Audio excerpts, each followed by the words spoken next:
الرحمن الرحيم صلى الله عليك يا سيدي ويا مولاي يا رسول الله وعلى أهل بيتك الطيبين الطاهرين صلى الله عليك يا مولاي وابن مولاي يا عبا عبد الله وعلى أنصارك المجاهدين بين يديك فاز من اعتصم بحبلكم وأمن من لجأ إلى حصنكم يا ليتنا كنا معكم سادتي فنفوز فوزا عظيما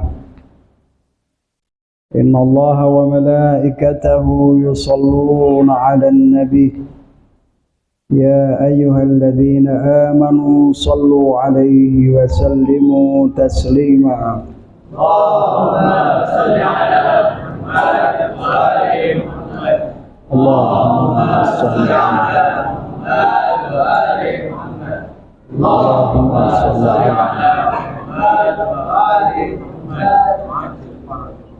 dalam rangka memperingati hari kelahiran cucu Rasulullah sallallahu alaihi wa alihi wasallam Sayyidul Syuhada Al-Imam Al-Husain alaihi salatu wassalam.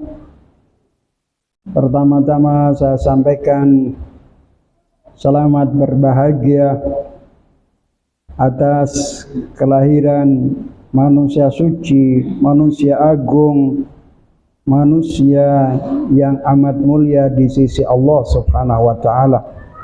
Terutama kita juga sampaikan kepada para maraji dan khususnya kepada sahibil asri waz zaman al-mahdi alaihi salatu wassalam. Mudah-mudahan Allah Subhanahu wa taala menjadikan kita semua sebagai pengikut, pecinta yang kelak kita akan mendapatkan syafaat Al-Imamul Husain alaihi salatu wassalam. Dalam sejarah Al-Imamul Husain alaihi salatu wassalam lahir, ada dua versi. Sebagian mengatakan lahir pada malam Selasa, tetapi juga ada yang mengatakan lahir pada malam Kamis. Perbedaan tentang kelahiran Al-Imamul Husain alaihi salatu wassalam tentu tidak banyak berpengaruh terhadap kepribadian Al-Imamul Husain alaihi salatu wassalam, karena hampir banyak peristiwa yang terjadi di dalam Islam juga tidak memiliki kesepakatan bersama tentang waktu dan kejadian. Banyak hal-hal yang kaum muslimin berselisih pandang tentang peristiwa tersebut. Salah satu di antaranya adalah kelahiran Imam Ali bin Abi Thalib alaihi salatu wassalam, atau kelahiran Imamul Husain alaihi salatu wassalam. Dalam sebuah riwayat, Salman Al-Farisi pernah mendengar Rasulullah sallallahu alaihi wa alihi wasallam bersabda tentang Imamul Husain alaihi salatu wassalam, bahwa Rasulullah pernah berdoa kepada Allah Subhanahu wa taala. Dalam doa itu Rasulullah mengatakan, Allahumma inni uhibbuhuma. Tentang Al-Imamul Hasan wal Husain, Rasulullah berdoa kepada Allah Subhanahu wa taala, Allahumma inni uhibbuhuma fa'ahbibhuma atau fa'ahibbahuma wa ahibba man ahabbahuma. Kata Rasulullah, ya Allah, sungguh aku mencintai Al-Hasan wal Husain, maka cintailah keduanya. Wa ahib man ahabbahuma, dan cintailah orang yang mencintai Al-Imamul Hasan wal Husain. Rasul sallallahu alaihi wa alihi wasallam ketika berbicara tentang kelahiran Imamul Husain alaihi salatu wassalam, cucu yang kedua, banyak hal yang perlu kita perhatikan. Apa yang disampaikan Rasulullah sallallahu alaihi wasallam tentang Sayyidina Al-Husain, tentang Imamul Husain alaihi salatu wassalam, menggambarkan bahwa Imamul Husain memiliki maqam yang amat tinggi di sisi Allah Subhanahu wa taala. Kecintaan Rasulullah kepada kita juga tergantung kecintaan kita kepada Al-Imamul Husain alaihi salatu wassalam. Ketika kita ingin mendapatkan syafaat Rasulullah sallallahu alaihi wasallam, juga tergantung kecintaan kita kepada Al-Imamul Husain atau keluarga Rasulullah sallallahu alaihi wasallam. Bahkan di dalam sebuah riwayat, dan ini diriwayatkan oleh seluruh kaum muslimin, Rasulullah sallallahu alaihi wasallam pernah bersabda, "Man ahabbal Hasana wal Husaina ahbabtuhu." Orang yang mencintai Hasan dan Husain, maka aku mencintainya. Kecintaan Rasulullah kepada kita tergantung seberapa jauh kecintaan kita kepada Al-Imamul Hasan wal Husain, atau secara umum tergantung kecintaan kita kepada Ahlul Bait Rasulullah sallallahu alaihi wasallam. Sungguh apabila kita ingin mendapatkan cinta Rasulullah sallallahu alaihi wasallam, atau kita ingin mendapatkan perhatian Rasulullah terhadap kita, maka kecintaan kita, hubungan kita dengan Imamul Hasan wal Husain dan keluarga Rasulullah sallallahu alaihi wasallam harus kita bangun. Kata Rasulullah, "Wa man ahbabtuhu ahabbahullah." Orang yang aku cintai, niscaya Allah akan mencintainya. "Wa man ahabbahullahu azza wa jal adkhalahul jannah." Orang yang dicintai Allah subhanahu wa ta'ala, niscaya akan dimasukkan surga oleh Allah subhanahu wa ta'ala. Sebaliknya, orang yang membenci Imamul Hasan wal Husain, Rasulullah juga membencinya, demikian pula Allah subhanahu wa ta'ala. "Wa man abghadahuma abghadtuhu." Barang siapa yang membenci Al-Hasan wal Husain, maka aku membencinya. "Wa man abghadtuhu abghadahullah." Orang yang aku benci, niscaya Allah membencinya. "Wa man abghadahullah khalladahu finnar." Orang yang dibenci oleh Allah subhanahu wa ta'ala, tidak ada tempat baginya kecuali nerakanya Allah subhanahu wa ta'ala. Khalidina fiha, ditaruh di nerakanya Allah subhanahu wa ta'ala abadi. Ini janji Rasulullah sallallahu alaihi wasallam. Al-Imamul Hasan wal Husain khususnya merupakan tanda bahwa seseorang itu beriman kepada Allah dan Rasulnya ataukah tidak, tergantung kecintaan mereka terhadap Al-Imamul Hasan wal Husain. Rasul sallallahu alaihi wasallam juga menegaskan dalam sebuah hadis, Rasulullah mengatakan, "Al-Hasan wal Husainu khairu ahlil ardi ba'di wa ba'da abihima."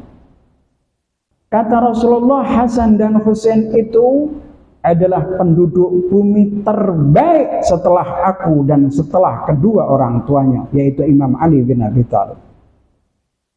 Khairu khalqillah fil alam, sebaik-baik makhluk Allah Ta'ala di alam semesta adalah Muhammad Rasulullah sallallahu alaihi wasallam.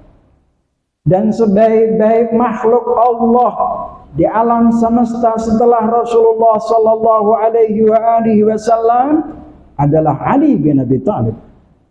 Dan setelah Rasulullah dan Ali bin Abi Thalib, manusia termulia adalah Al-Imam Al-Hasan wal Husain. Kata Rasulullah, Al-Hasan wal Husain khairu ahlil ardi ba'di wa ba'da abihima. Kemudian Rasulullah menegaskan wa ummuhuma afdalu nisa'i ahlil ard. Ada 3 manusia mulia, 4 bahkan lebih. Pertama Rasulullah, Ali bin Abi Thalib, setelahnya kemudian Fatimah Zahra alaihi salatu wassalam. Makanya kata Rasulullah, dan ibunya adalah sebaik-baik wanita penduduk bumi. Kemudian baru Al-Hasan wal Husain. 5 orang ini menjadi manusia termulia dan pakunya bumi. Kita ingin selamat dari azabnya Allah, maka kita harus mencintai mereka. Kita ingin selamat dari siksaan Allah Subhanahu wa ta'ala, maka kita harus mendekatkan diri kepada 5 orang ini. Apabila kita ingin dihindarkan dari berbagai bencana dan musibah, maka kita harus berpegang teguh dengan 5 orang ini.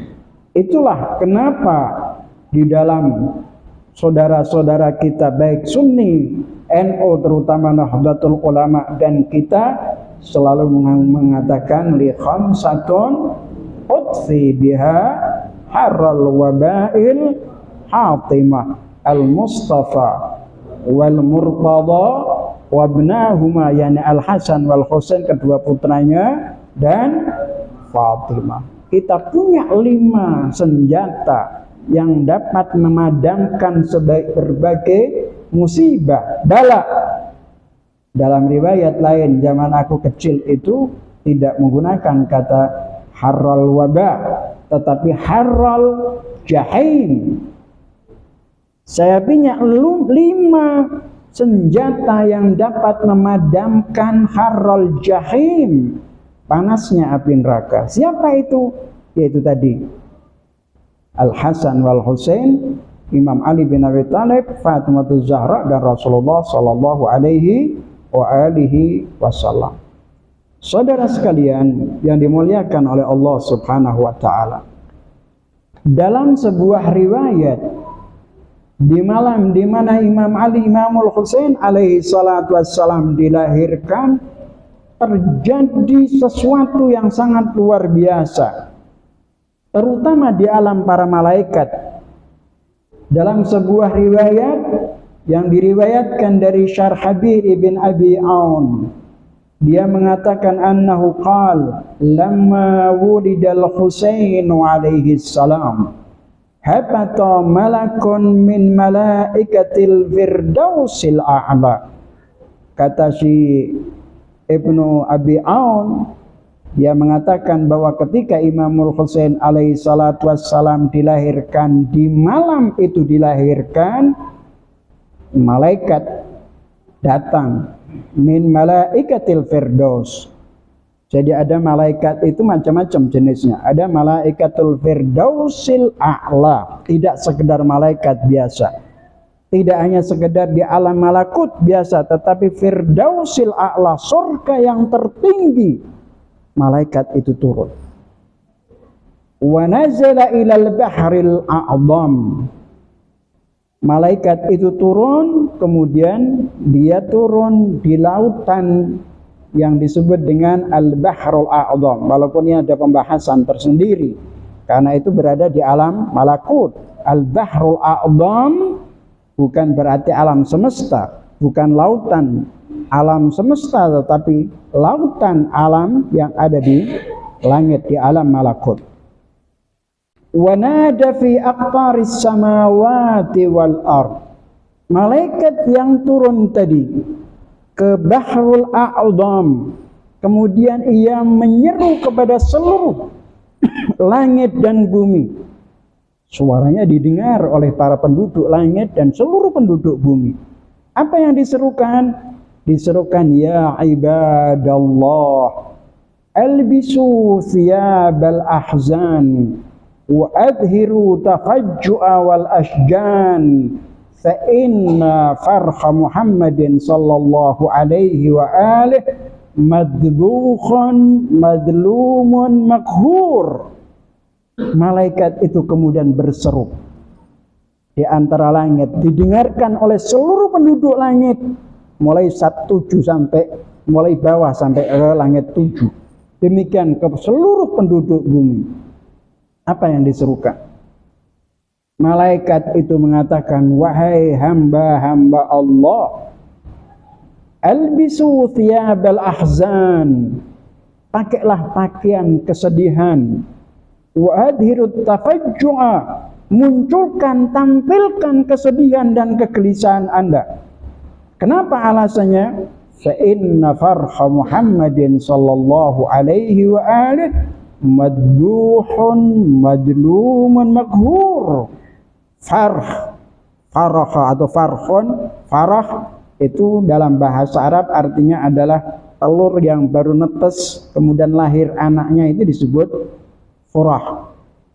Itu furah itu artinya adalah ini dinisbahkan kepada kelahiran tentang seorang Imam Al-Husain alaihi salatu wassalam. Artinya dia menggambarkan bayi yang baru lahir ini, kata malaikat itu, kelak akan madbuhun, akan tersembelih, madlum, teraniaya, dan dalam keadaan dipaksa.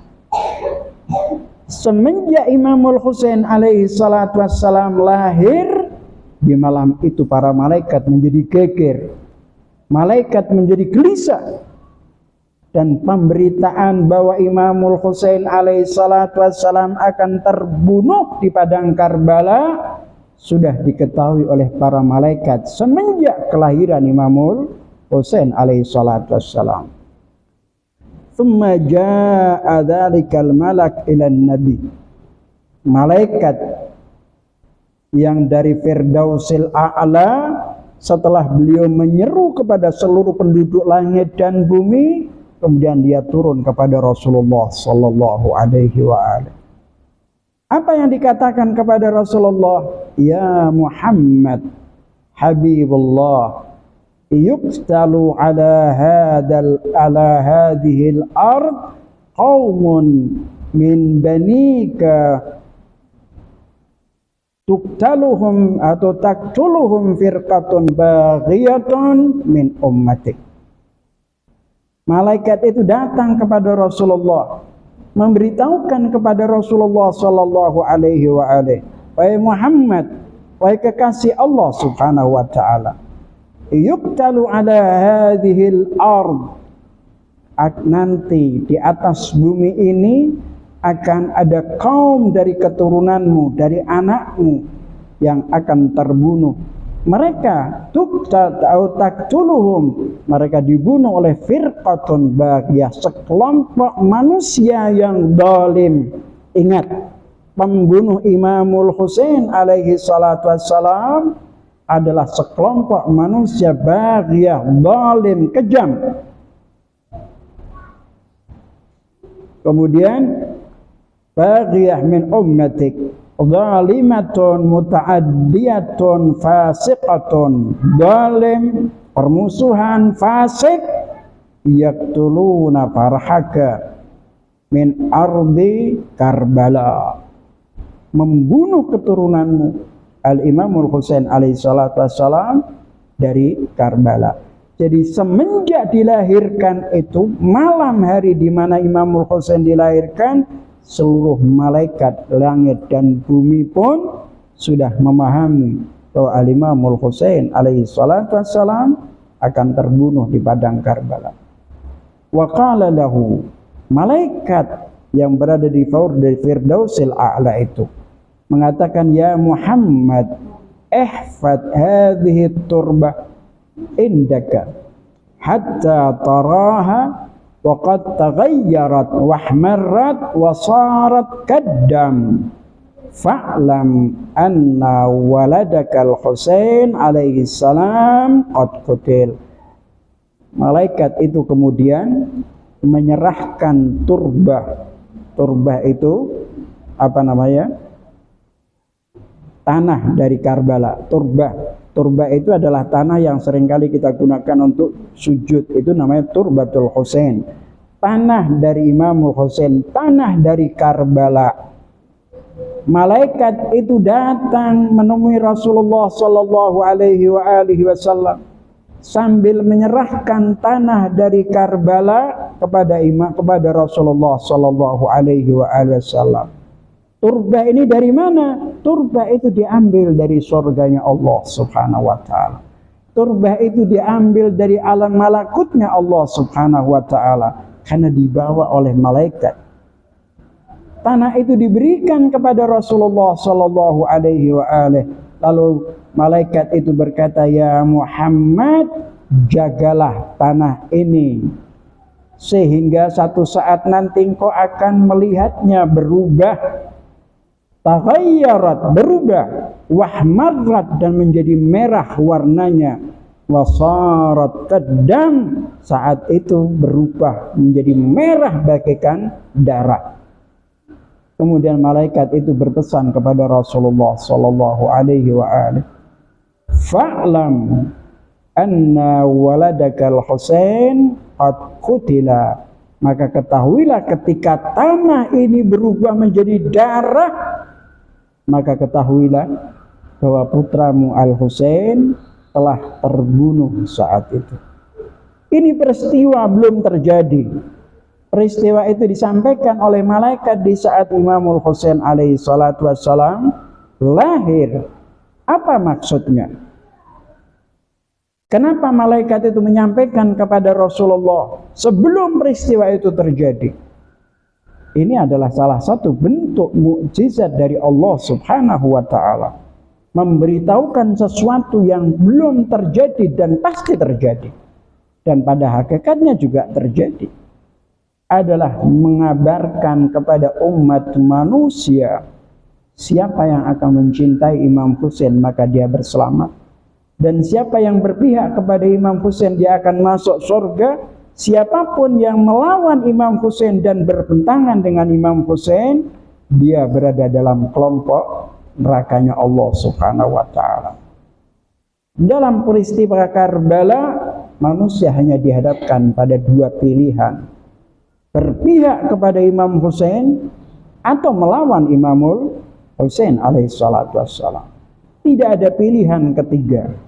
Pilihan hanya dua: berpihak kepada Imam Husain berarti dia mukmin, dan berpihak kepada lawannya Imam Husain dan memusuhi Imam Husain berarti dia adalah orang munafik yang tidak akan pernah masuk surganya Allah Subhanahu wa taala. Karena Rasulullah mengatakan, "Man ahabbahu ahbabtuhu." Orang yang mencintai Al-Husain aku cintai, dan orang yang membenci Al-Husain abghadtuhu, aku membencinya. Dan orang yang dibenci Rasulullah tidak ada tempat lain kecuali nerakanya Allah Subhanahu wa taala. Malaikat itu berkata, "Ya Muhammad, jagalah tanah turbah itu, tanah ini dari nanti dia suatu saat akan berubah dan menjadi merah bagaikan darah. Maka ketahuilah saat itu berarti putramu telah terbunuh." Kemudian disebutkan, "Summa inna dzalikal malak." Kemudian malaikat itu tadi setelah menyerahkan tanah kepada Rasulullah sallallahu alaihi wasallam, malaikat itu juga membawa sebagian dari tanah tersebut. Jadi dia membawa tanah diberikan kepada Rasulullah dan sisanya dibawa oleh malaikat kembali naik ke langit. Disebutkan summa inna dzalikal malak hamala min turbatil Husain alaihi salam ala ba'dhi ajnihatihi wa sa'ada ila as-sama' falam yabqa malakun fis sama'i illa wa shamma turbatal Husain wa tabarraka biha. Dalam riwayat ini disebutkan malaikat itu kemudian kembali ke langit sambil membawa sebagian turbah di al-ajnihah, itu apa namanya, sayapnya. Jadi malaikat itu punya sayap. Malaikat itu punya sayap. Katanya itu dibawa ke langit melalui sayap-sayapnya itu Kemudian maka tidak ada satupun malaikat di langit kecuali mereka mencium tanah Imamul Husain alaihi salatu wassalam dan mengambil berkah dari tanah itu. Saudara sekalian, kalian bersyukur pada Allah ketika Anda sujud di atas tanah Karbala, jadikanlah itu sebagai keberkahan. Sebagaimana malaikat mengambil berkah dari tanah Al-Imamul Husain alaihi salatu wassalam, maka kita pun juga harus mengambil berkah. Kenapa kok malaikat punya sayap? Benar enggak malaikat itu punya sayap? Saudara sekalian, malaikat itu sebenarnya punya sayap. Bahkan dalam Al-Quranul Karim Allah subhanahu wa ta'ala mengatakan, Alhamdulillah Fatiris samawati wal ard Ja'ilil malaikati rusula Uli ajnihatin Mathna wa thulatha wa ruba' Yazidullah fi khalqi ma yasha. Dalam surat Fatir Allah subhanahu wa ta'ala menceritakan tentang para malaikat. Jadi malaikat itu betul-betul punya sayap. Tetapi jangan dibayangkan seperti film-film apa itu? Yang punya sayap itu apa namanya? Jangan dibayangkan, itu bukan seperti itu. Allah subhanahu wa ta'ala berfirman, Alhamdulillahil afatiris samawat. Segala puji bagi Allah yang menciptakan langit dan bumi. Ja'ilil malaikat, yang menjadikan para malaikat sebagai utusan-utusan Allah. Uli ajnihatin, malaikat-malaikat itu memiliki sayap-sayap. Sayapnya berapa? Kata Allah Ta'ala, ada yang dapat satu, ada yang punya dua, maksud saya. Karena kalau satu kan tidak mungkin bisa terbang kan. Matna, Allah menggunakan kalimat matna, punya dua sayap atau tiga sayap. Ya, di sini tiga, di sini tiga. Juga mengatakan waruba, empat, sini juga empat. Jadi para malaikat itu memang benar-benar memiliki sayap, seperti diungkapkan oleh Al-Quranul Karim. Bahkan di dalam kitab Sahih Bukhari dan Muslim itu diceritakan bahwa Rasulullah Sallallahu Alaihi Wasallam menyaksikan malaikat Jibril itu memiliki 600 sayap. Anda bisa bayangkan 600 sayap. Itu disampaikan oleh di dalam riwayat-riwayat Ahlussunnah wal Jamaah. Bahkan di dalam kitab tentang Bunyatul Murid, ketika Rasulullah berbicara tentang kedudukan seorang pelajar, disebutkan bahwa orang pelajar agama itu, para malaikat telah turun dan mengepakkan sayapnya kepada para pelajar agama, para santri. Jadi ingat, kalian para santri adalah orang-orang yang mendapatkan perlindungan dari para malaikat, dan malaikat itu pun memintakan ampunan kepada Allah kepada setiap para pelajar, para santri. Bersyukurlah kalian para santri karena kalian berada dalam lindungan para malaikat. Nah, malaikat itu kemudian berangkat ke langit dengan membawa turbah dari Imamul Husain alaihi salatu wassalam, sehingga seluruh malaikat yang di langit, setiap malaikat yang menemuinya, dia akan mengambil keberkahannya, mencium dan mengambil keberkahan dari turbah tersebut. Kemudian disebutkan, falamma ahadan nabiyyu sallallahu alaihi wa alihi wasallam turbatal Husain alaihi salatu wassalam ja'alaha atau ja'ala yashummuha wa yabki.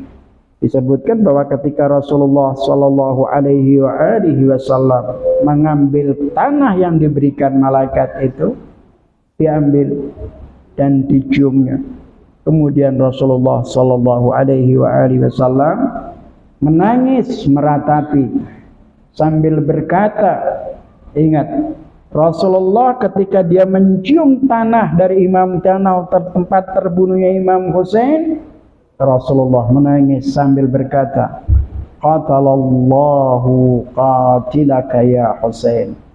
Semoga Allah membunuh orang yang membunuhmu ya Husain. Wa aslahu fi nari jahannam.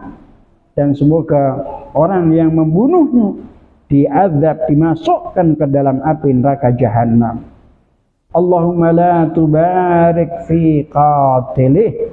Allahumma ya Allah, jangan engkau beri keberkahan kepada orang yang membunuh Imamul Husain. Waslihi haranari jahannam. Siksalah, masukkanlah, bakarlah ke api neraka jahannam. Wa bi'sal masir, sebagai tempat kembali yang sangat buruk. Pembunuh Imam Husain, orang yang mendukung pembunuhan terhadap Imam Husain,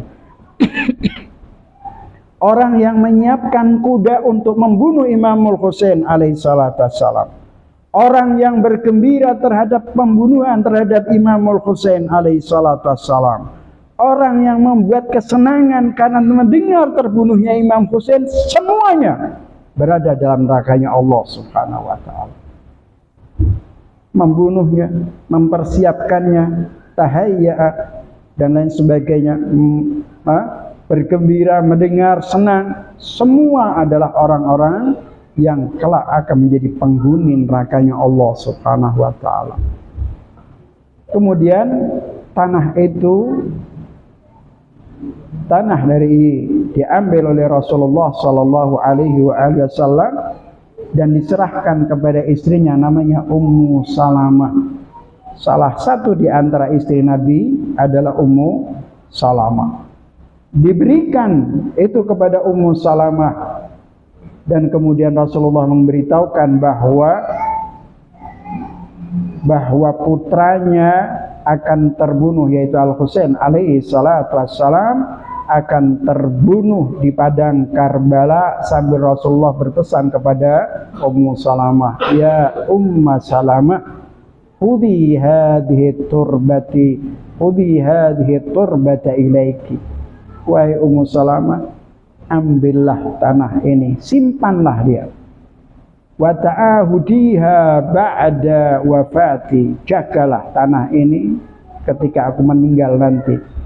Fa idza ra'aitiha qad taghayyarat wa ahmarrat wa sarat daman abitan, ketika kau menyaksikan tanah ini berubah warnanya menjadi merah dan seperti darah yang kental, fa'alami anna waladi al-Husain qad qutila bittiffi Karbala atau bitoffi Karbala. Ketahuilah bahwa Imamul Husain putraku telah terbunuh di padang Karbala.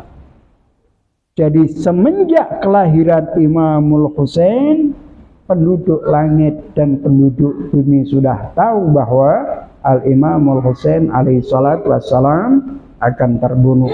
Oleh karena itu, saudara-saudara sekalian yang dimuliakan oleh Allah subhanahu wa ta'ala, para pecinta Ahlul Bait Rasulullah, jangan sampai hati kita ini jauh dari keluarga Rasulullah, jauh daripada Al-Imamul Hasan wal Husain.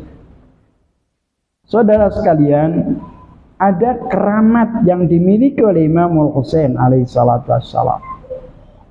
Dalam sebuah riwayat disebutkan dari Abu Abdullah alaihi salam, qala innallaha arada wilayata amiril mu'minin alaihi salam faqabalaha al malaikat wa abaha malakun. Suatu hari, kata Abu Abdullah ini, Imam Ja'far Shadiq mengatakan bahwa Allah subhanahu wa ta'ala menampakkan, arada itu menampakkan atau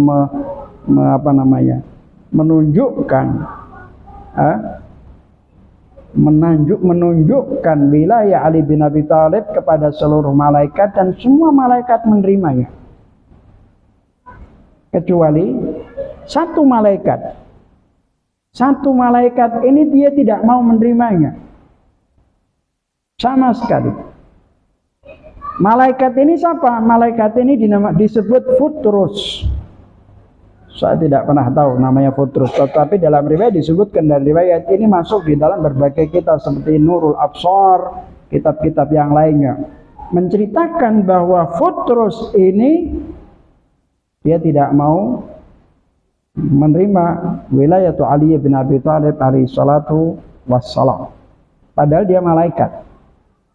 Kemudian karena akibat penolakannya itu, dia tidak mau itu, fakassarallahu janahahu, maka sayapnya pun dipatahkan oleh Allah subhanahu wa ta'ala. Malaikat tidak bisa kemana-mana ketika sayapnya dipatahkan oleh Allah subhanahu wa ta'ala. Falamma wulidal Husain bin Ali alaihi wassalam, ba'athallahu Jibril fi 70,000 malakin ila Muhammadin sallallahu alaihi wa alihi yuhanni'uhum bi wiladatihi. Ketika Imamul Husain alaihi salatu wassalam dilahirkan, Allah subhanahu wa ta'ala mengutus malaikat Jibril bersama 70.000 malaikat menuju kepada Nabi Muhammad sallallahu alaihi wa alihi. Allah mengutus malaikat Jibril dengan 70 malaikat untuk menyampaikan ucapan tahniah. Ucapan tahniah itu apa? Ucapan selamat, ucapan bahagia karena kelahiran. Jibril dengan 70.000 malaikat datang menemui Rasulullah sallallahu alaihi wa alihi untuk menyampaikan selamat kepada Rasulullah atas kelahiran Imam Husain alaihi salatu wassalam. Tetapi malaikat Jibril ini nampaknya melewati Futrus ini. Futrus melihat Jibril bersama para malaikat, kebingungan. Dia bertanya, "Ya Jibril, ila aina tadhhab?" Kau akan pergi kemana? Bersama rombongan 70.000 malaikat. Kau akan kemana? Di dalam riwayat itu ada yang namanya malaikat lain bertanya, apakah di dunia ini sedang kiamat? Kenapa kalian turun semua ke bumi? Tapi Futrus mengatakan, kemana kalian mau pergi? Faqala, malaikat Jibril berkata, ba'athani Allahu ila Muhammadin sallallahu alaihi wa alihi uhanni'uhum bimauludin wulida fi hadhil laylah.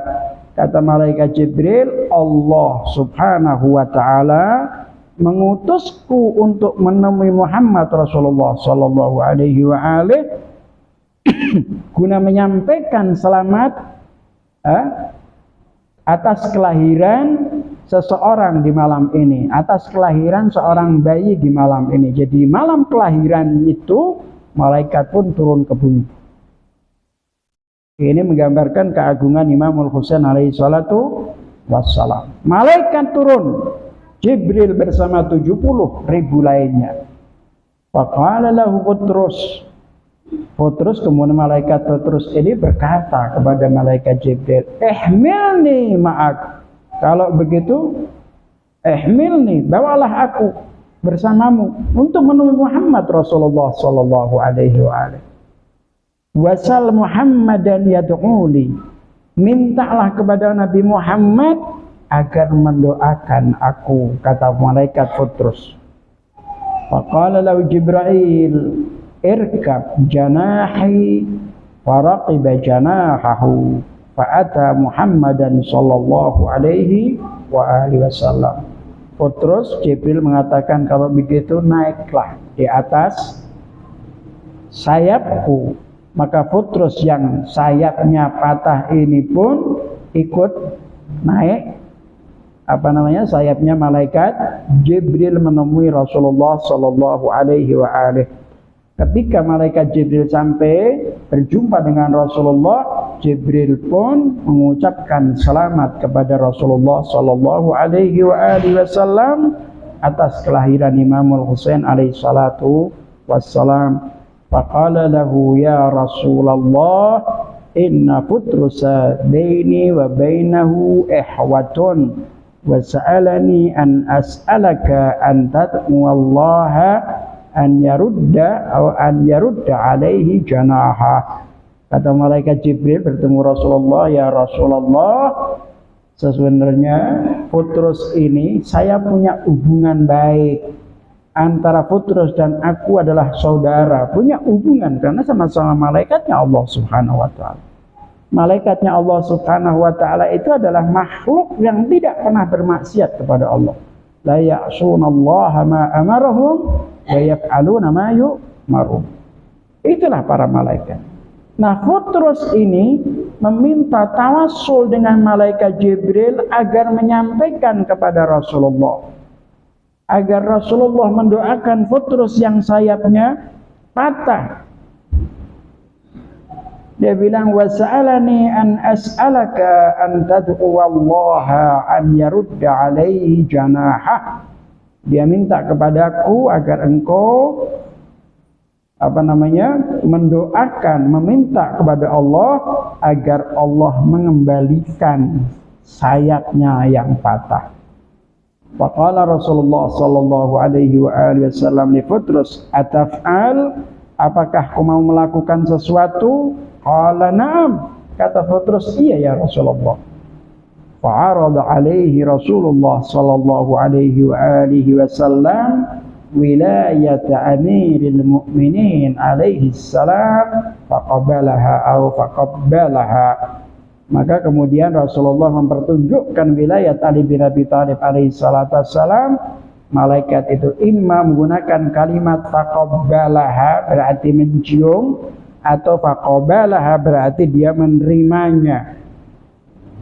Faqala Rasulullah sallallahu alaihi wasallam, kalau begitu karena kau sudah menerima wilayah Ali bin Abi Thalib, maka sekarang urusannya adalah engkau dengan bayi yang ada di ayunan itu.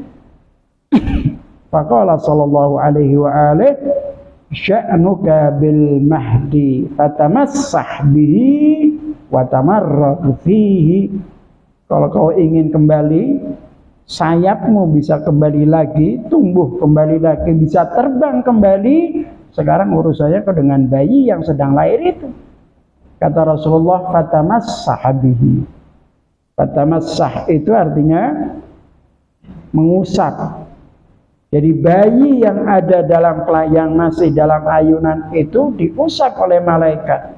Kemudian sayapnya begitu dia menyentuh Imamul Husain alaihi salatu wassalam, dia bilang, kata Rasulullah sallallahu alaihi wasallam, faqala famasya Putrus ila mahdil Husain ibn Ali alaihi assalam wa Rasulullah yad'u lahu. Di saat Putrus itu menemui bayi Imamul Husain alaihi salatu wassalam, Rasulullah berdoa. Entah, tidak tahu doanya seperti apa. Mungkin, ya Allah, kembalikanlah kedua sayap Putrus tersebut. Tetapi yang terpenting adalah Rasulullah berdoa kepada Allah, meminta kepada Allah agar apa yang diinginkan oleh Putrus itu dikabulkan oleh Allah bibarakatil Imamil Husain alaihi salatu wassalam. Lalu Rasulullah sallallahu alaihi wasallam berkata, "Fanadartu ila rishihi." Aku melihat bulu-bulu sayapnya itu, wa annahu la yatla'u wa yajri fihi dam. Bulu-bulunya mulai muncul, darahnya mengalir, wa yatul, sayapnya kemudian memanjang. Hatta lahiqa bi janahihil akhar, hingga sayapnya itu menumpuk jadi satu. Nempel itu loh, nyambung. Itu kata Rasulullah sallallahu alaihi wa araja ma'a Jibril ila sama wa sara ila maudhihi. Setelah itu Jibril pun terbang ke langit. Putrus yang tadinya sayapnya patah pun kembali punya sayap, dan kemudian dia bisa terbang kembali ke langit. Saudara sekalian, ini kisah dari karomahnya Imamul Husain alaihi salatu wassalam. Sungguh sesuatu yang sangat luar biasa. Ini di saat Imamul Husain alaihi salatu wassalam lahir, di malam kelahirannya, Imamul Husain alaihi salatu wassalam mendapatkan perhatian sedemikian dahsyat dari para malaikat di seluruh langit. Inilah keagungan Al-Imamul Husain alaihi salatu wassalam. Saudara sekalian, saya ingin mengakhiri ceramah saya ini dengan sebuah kisah yang menggambarkan tentang karamahnya Al-Imamul Husain alaihi salatu wassalam. Saya pernah membaca sebuah buku. Buku itu namanya Karamatul Husainiyah. Bukan Karamatul Husain, tapi Karamatul Husainiyah. Husainiyah itu maksudnya adalah tempat di mana orang bercerita tentang Imam Husain. Husainiyah itu adalah tempat majlisil aza untuk Imamul Husain alaihi salatu wassalam. Kalau Imamul Husain jelas-jelas memiliki karamah, tetapi Husainiyah memiliki juga karamah karena tempat itu mulia, dikarenakan digunakan untuk berbicara tentang Imamul Husain alaihi salatu wassalam. Saya membaca dalam buku itu, ada seseorang, kata dia, aku sedang berziarah kepada Imamul Husain alaihi salatu wassalam. Saya sedang berdoa, berziarah di makamnya Imamul Husain alaihi salatu wassalam. Tetapi pada saat yang sama aku menyaksikan seseorang sedang mendekat ke kubur Imamul Husain. Sambil berkata, dia mengatakan, ya Husain, aku adalah seorang musafir. Aku tidak memiliki apapun. Semua bekalku habis. Aku sekarang ini tidak bisa pulang ke negeriku, ke tempat asalku. Aku bisa saja hutang dengan orang lain. Aku bisa saja minta kepada orang lain. Tetapi tidak, aku tidak akan pernah meminta kepada orang lain dan tidak pernah meminjam kepada orang lain. Aku hanya mengharap darimu, wahai Aba Abdillah Husain. Di kuburan Imamul Husain alaihi salatu wassalam, dia minta kepada Imamul Husain agar Imam Husain memberikan bekal untuk pulang. Orang ini mengatakan aneh. Orang berziarah tiba-tiba dia berbicara dengan Imamul Husain seakan-akan dia melihat Imamul Husain. Orang ini mengatakan, saya pun membaca doa itu dan aku teruskan. Tiba-tiba ada seorang perempuan berkata, mendekatinya dengan memberikan sesuatu. Tetapi orang yang berziarah tanpa bekal, yang kehabisan bekal ini mengatakan, tidak, aku tidak mau menerima siapapun. Setelah itu kemudian wanita itu pergi. Usai aku membaca doa, aku temui orang yang berziarah itu. Ya Fulan, kau berasal dari mana? Dia sebutkan kotanya, negaranya. Yang apa yang sedang kau lakukan? Dia bilang, saya sedang kehabisan bekal. Saya tidak bisa pulang dan tidak bisa menemui keluargaku. Tetapi aku tidak pernah meminta, tidak mau meminta kepada orang lain atau pinjam kepada orang lain. Meskipun aku mampu untuk itu. Tetapi aku ingin minta dari Imamul Husain alaihi salatu wassalam. Tetapi kenapa saya menyaksikan seorang perempuan tua mendekatimu dan tiba-tiba kau mengatakan tidak? Dia bilang, iya, di saat itu, saat aku berbicara dengan Imamul Husain alaihi salatu wassalam, tiba-tiba seorang perempuan itu datang. Dia memberikan uang kepadaku seperti yang aku minta. Saya tolak karena saya tidak ingin diberi oleh orang lain. Tetapi perempuan itu mengatakan, ya Fulan, tidakkah engkau meminta kepada Imamul Husain alaihi salatu wassalam dan tidak ingin meminta kepada orang lain? Orang itu mengatakan, iya wahai ummah, ketahuilah aku adalah ibunya Al-Husain alaihi salatu wassalam. Dan uang ini ambillah karena itu adalah ganti dari putraku Al-Husain alaihi salatu wassalam. Ini karamah yang dimiliki oleh Imamul Husain alaihi salatu wassalam. Terakhir, mungkin kisah ini bisa menghibur kalian semua. Saya pernah membaca bukunya Syekh Al-Ansari. Ada seorang murid dari Syekh Ansari, santri mondok. Syekh Ansari punya karya namanya Al-Makasib, macam-macam banyak karyanya. Salah satu di antaranya adalah Al-Makasib. Seorang ini, pemuda ini dia hidup miskin. Dia ingin menikah, tetapi dia tidak punya uang, tidak punya bekal. Dan orang kalau miskin itu tidak punya apa-apa, rasa percaya dirinya kurang. Mau minta anaknya orang takut ditolak, mau ngomong sama orang takut ditolak. Jadi kan begitu kan? Kalau saya sih percaya diri, tapi sebagian orang yang tidak mampu, tidak punya percaya diri. Nah, satu saat muridnya Syekh Ansari ini pergi ke Najaful Ashraf, karena dia tinggal di Najaf, di Hauzah Ilmiah Najaful Ashraf. Orang ini kemudian pergi ke Najaful Ashraf. Dia malam Jumat, dia berziarah kepada Imam Ali bin Abi Thalib alaihi salatu wassalam. Dia ziarah kepada Imam Ali bin Abi Thalib alaihi salatu wassalam.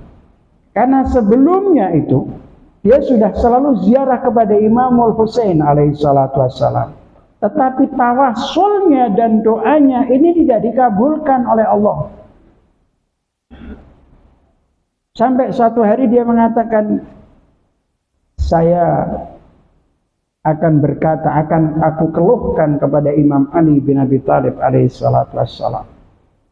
Saya ini seorang pelajar. Syekh Ansari hanya memberikan aku makan dan tidak ada uang cukup untuk menikah.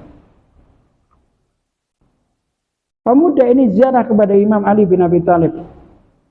Karena dia selalu berziarah kepada, saya lupa tadi, ziarahnya kepada Imam Ali bin Abi Thalib, meminta agar dia dinikahkan. Ternyata di malam Jumat terakhir itu dia mengatakan, ya Amirul Mukminin, aku sudah berkata kepadamu, aku sudah berziarah tiap malam Jumat sekian Jumat, dan ini Jumat yang terakhir. Aku belum pernah melihat apa yang aku inginkan. Tanda-tanda apa yang aku inginkan belum pernah aku dapatkan. Demi Allah, saya akan pergi ke Karbala untuk mengeluhkan ini kepada tuanku Imamul Husain alaihi salatu wassalam.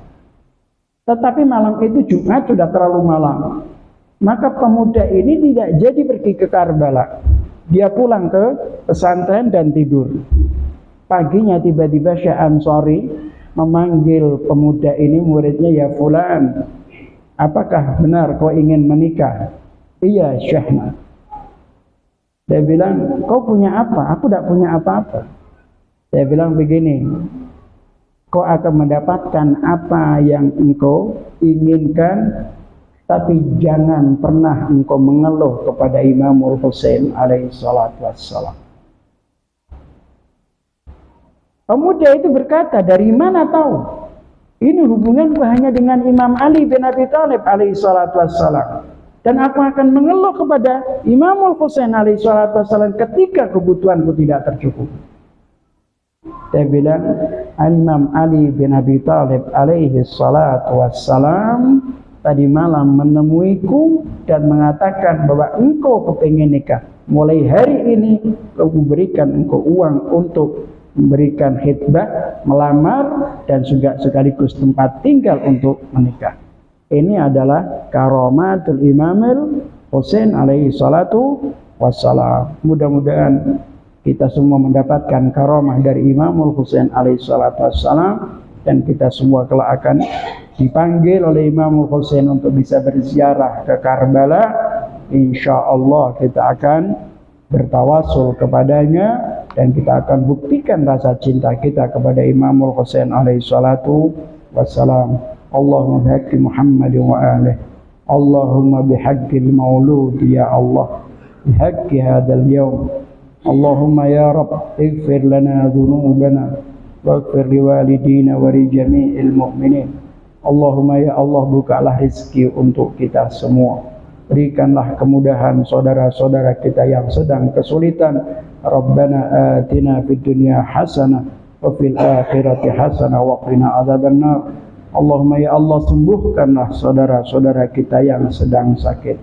Wa ila arwahi amwatil hadirin nuhdihimul fatihah qablaha as-salawat.